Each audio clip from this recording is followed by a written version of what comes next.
Hello and welcome to this talk on breathing. Breathing, something that we take for granted because this is an auto response, right? From the moment we are born to the moment we are dead. The thing that links both is breath or prana, the way it is called in here. Prana, that is life, the idea of prana is life, and breath is nothing but life. If I were to ask you, what is the most important thing necessary for your survival? Obviously, without breath, you wouldn't be alive. So, breathing or prana is the most critical and important part of our life. But for most of us, we hardly ever give any thought, any observation, any experimentation, any practice to breathing.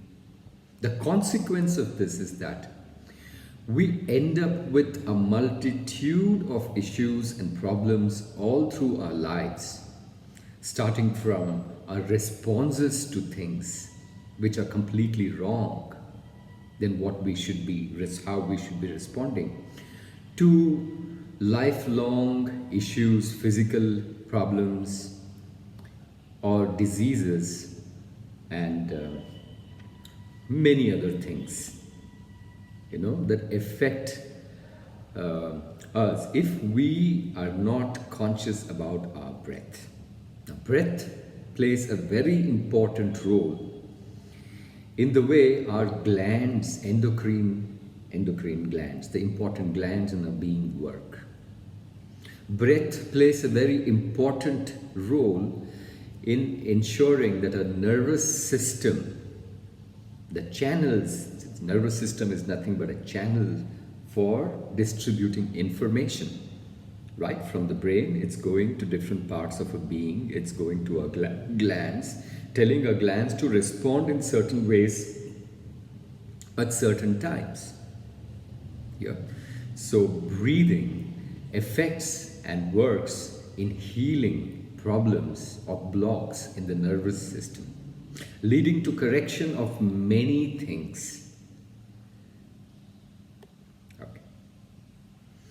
For example, let's just talk about the adrenaline gland, which is right at our root chakra or our lower abdomen, right? So the adrenaline gland comes into action when we are excited or there is fear stimulus. For example, you're about to be hit by a car. Suddenly, information goes down to the adrenaline gland. Cortisol is released, the hormone necessary for you in flight and fight situations, where you are able to respond in quick time and in the necessary way to help you survive. Now, this particular gland, the adrenaline gland, sometimes what happens is, supposing you meet a person who is very attractive and you really want to talk to them, talk to her, him, and you go close to the person to speak to him, there are two responses that can happen. One response is that you can be stuck in fear, not able to move or open your mouth to speak and say a simple hello, can become a nightmare. The other response would be that you suddenly feel very fluid, graceful, and then charming, and the best part of you comes out and you are able to impress that person the way you want to impress that person. Now, both these responses come from the same gland, right? But you can be responding in two different ways altogether. And one side, information is going straight and right in an uncompromised fashion to the gland, telling it to respond in the right manner. In the other way, it is going to the gland, but along the way, the information is compromised And as it reaches the gland, it is not giving it that right direction. It's working a little off. Similarly, this is just working with one gland. Similarly, when we don't notice our breath, okay, which is what we do most of the time, then things start to go wrong. Our responses to situations start to go wrong, and over a period of time, accumulated over a period of time, this becomes a hazardous situation in our lives. And also over a period of time, this starts to affect our organs and the functioning of them. And then over a period of time, it causes diseases. Okay, anyway, so just to come back to the idea that breathing is very critical to maintain the chemistry of our organism, and also the electromagnetics or the information that is going down your spine through the nervous system to make sure the information isn't compromised. Proper breathing and opening of all of our meridians, chakra meridians, is very necessary to have a properly functioning being. So, for some people, what happens is there are two kinds of situations when it comes to the problems that we face with breathing correctly. One is that sometimes it's a lifelong problem. If you notice, most people's noses, one side nostril will have a smaller nasal passage that delivers your breath inward, and one passage could be slightly larger.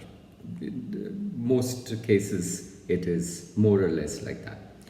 Over a period of a lifetime, many decades, many years that have gone by, when you've been breathing incorrectly, that both meridians of our body are not being oxygenated all right, then what happens is that you will find that you will start to, over a period of time, have issues and problems with one particular side. For me, it is my nostril to the left is slightly more smaller than the one to the right. And hence, now after many years of breathing, many years of being on this earth and not working at correcting this problem, this has resulted on a weak left side. My eye is slightly weaker on my left side. My ear is slightly weaker. I have pains wherever part of the body my pains start to come up. They seem to come up to my left side. Then problems with the knee, problem with the shoulder, and so on and so forth. That is one kind of breathing issue, which is over a whole big period of time, which is from a congenital source. That's from birth, or by our biological design, we are disadvantaged and we don't notice it, and over a period of time, accumulated actions lead to deformity or some kind of an imbalance that results and causes issues over a period of time. The second kind of problem that appears in breath, when we are faced, let's say when we are faced life situations, when we are interacting with life, our breathing pattern keeps shifting, changing all along, responding to these life situations. For example, if we are in a stressful situation at work where we have a deadline and we are trying to finish up and we are in this stress-driven situation, pressure, then our breath will become short, and shallow. We are not breathing in fully oxygenating. It's a stress response breathing.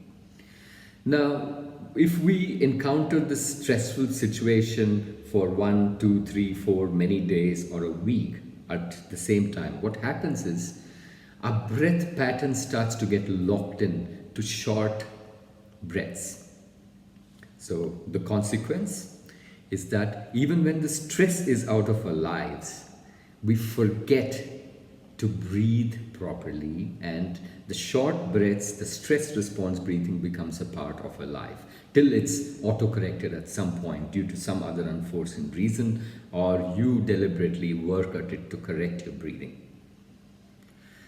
If you have, let's say, a little bit of a tragedy in your life, some things are not going wrong, you're sad, you're depressed, some loved one has passed away, and you are in mourning. In a situation like that, our response becomes slightly different from that of stress, we begin to breathe very shallow and very deep and shallow. Now this, if we have the same thought that has made us sad repeats in our mind for a period of time consistently, whatever we are doing, our response breathing would become again shallow over a period of time. And when the stress is gone and when we have happy times, still our breathing patterns are stuck to how it was when we were mourning and we were sad. And hence we figure that why does it take so long for us to get out of this sadness? So you understand now how we are breathing. Since we do not notice our breath, things start to fall apart and change in our lives imperceptibly, and we are at a loss to figure out why our things are not going the way they need to go. Right? So paying attention to breath, working with your breath, exercising your breath is a critical way to help rearrange, reorganize, refresh your chemistry, your body chemistry, the functioning of your endocrine glands. It's also very important to do this to bring some kind of a healing and a change to your nervous system, which carries information to different points. Or you can also look at it as strengthening of your energy meridians or your chakra points. So now that you understand the importance of breath in terms of how we think, what we do, in terms of our capabilities, of faculties, in terms of opening certain chakras, in terms of opening certain capabilities, in terms of finding a more balanced expression, so on and so forth. So let's just get down to talking about what are the practices that we are going to do to help us gain a mastery over our breathing.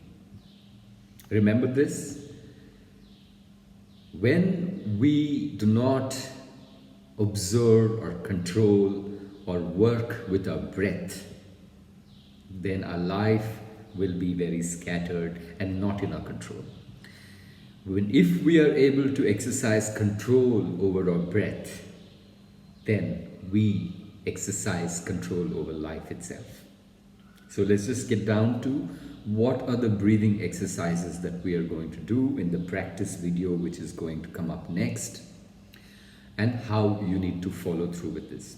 In the practice session next, I'm going to show you different kinds of breathing to help us strengthen our entire nervous system, key points in our nervous system and our entire nervous system.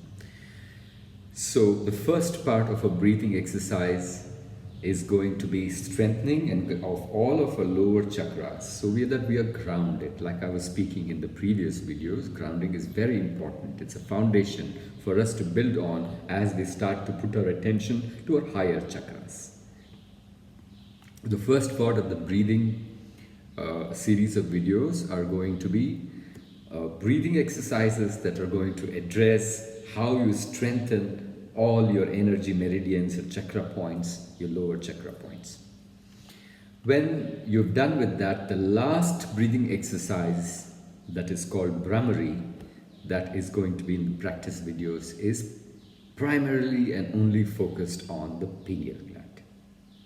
So I suggest that you do not ignore the breathing exercises that I'm showing you for the rest of the being, the rest of the chakras, the lower chakras, because it's important for you to do these and then do your exercises for the Agnya chakra or the third eye, right?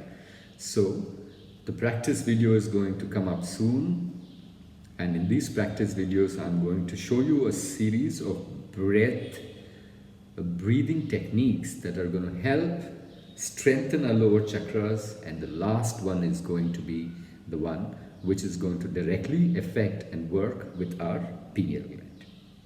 So I will see you in the next practice video. Till then, happy breathing and see you very soon.